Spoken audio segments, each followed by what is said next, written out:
শাখা কর্তৃক আয়োজিত আজকে অভিভাবক সমাবেশে সম্মানিত সদরের মুহতারাম হযরত মাওলানা আল্লামা মুফতি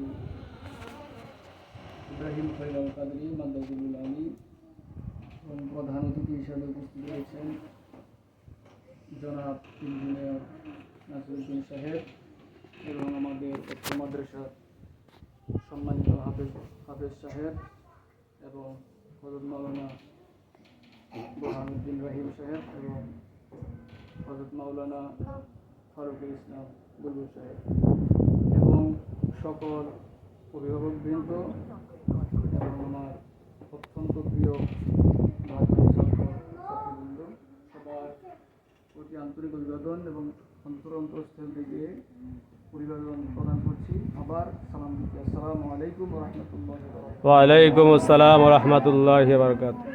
মহান রব্বুল আলামিনের দরবারে অসংখ্য কোটি শুকরিয়া জ্ঞাপন করছি যে মহান রব্বুল আলামিন আহকামুল হাকিমিন আমাদেরকে এই মাদ্রাসা প্রতিষ্ঠার পর থেকে আমরা ইতিপূর্বে অভিভাবক সমাবেশ করার সময় হয় নাই, সুযোগ হয় নাই। আমরা আজকে প্রথম করতেছি এবং এটা ইনশাআল্লাহ সামনে আরও করব। এই জন্য আল্লাহ পাকের দরবারে শুকরিয়া আদায় করি যেন আল্লাহ পাক আমাদেরকে এই অভিভাবক সমাবেশ থেকে যেন আমরা এমন কিছু জিনিস শিখতে পারি বা জানতে পারি আমাদের সন্তানদের জন্য, ছাত্রদের জন্য আল্লাহ পাক কবুল করুন, আমিন।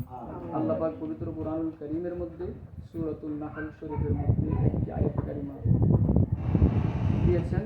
আল্লাহ পাক ইরশাদ করেন, বিসমিল্লাহির রহমানির রহিম, ওয়া ইন তাউদ্দু নি'মাতাল্লাহি লা তুহসুহা ইন্নাল্লাহা লাগফুরুর রহিম।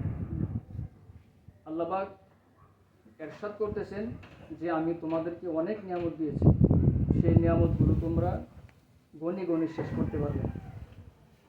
আল্লাহ পাক আমাদেরকে যে নিয়ামত দিয়েছেন আমরা যদি একটা একটা করে গণতে থাকি তো কিয়ামত পর্যন্ত আমরা গণে শেষ করতে পারবো না। এত অগণিত এবং অফুরন্ত রহমত আমাদেরকে দিয়েছেন।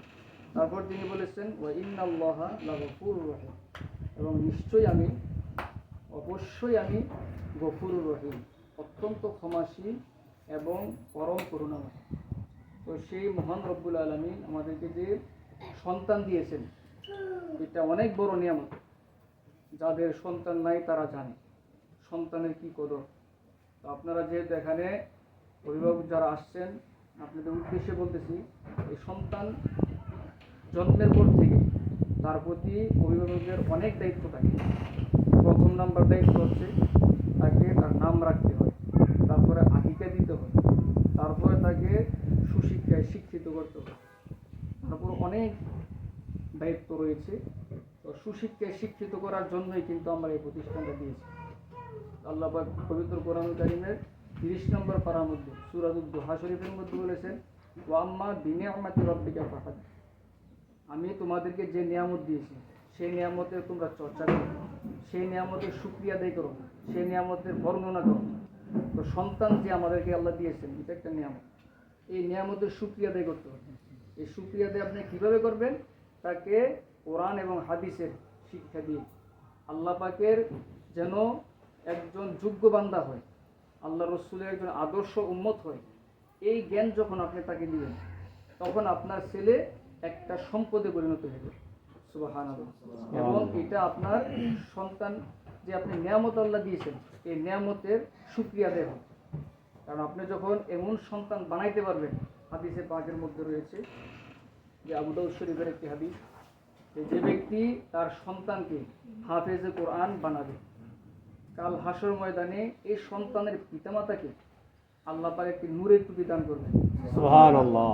আর এই নূরের টুপিটা এমন আলো হবে যে সূর্যের চাইতে আরো বেশি আলো। সুবহানাল্লাহ। এখন দেখেন অন্ধকার যখন রাত্র হয় তখন কোথাও কোনো কিছু দেখা যায় না, কিন্তু যখন সূর্য সকালে উঠে যায় তখন কিন্তু গোটা পৃথিবী আলোকিত হয়ে যায়। আর সূর্যের তীব্রতা যখন বেড়ে যায় তখন আরও আলোকিত হয়ে যায়। তো ঠিক এক চাইতে যখন এই নূরের টুপিটার আলো হবে তখন কিয়ামতের দিবসে কিয়ামতবাসী যারা থাকবেন তারা বলবেন যে এই সমস্ত ব্যক্তিরা কারা, তারা এত বড় নিয়ামত কীভাবে পেল, তারা এটা বলাবলি করতে থাকবে। তখন ফেরেশতারা তাদেরকে বলতে থাকবেন তারা হচ্ছেন ওই সমস্ত সম্মানিত মা বাবা যাদের সন্তান পৃথিবীতে থাকা অবস্থায় হাফেজে কোরআন হয়েছে। সুবহানাল্লাহ। এই জন্য হাফেজে কোরআন বানাইতে হলে অনেক কষ্ট করতে হয়। একজন শিক্ষক যেমন কষ্ট করেন, তার চাইতে আরো অধিক দ্বিগুণ কষ্ট করতে হয় অভিভাবকদের। কারণ সন্তান এটা আপনার। আপনি যখন তাকে গুরুত্ব দিবেন, আপনি যখন তাকে তার প্রতি শ্রম দিবেন, তখন উস্তাদ শ্রম দিলে এই ছেলেটা সুন্দরভাবে একজন পরিপূর্ণভাবে হাফেজে কোরআন হতে পারবে।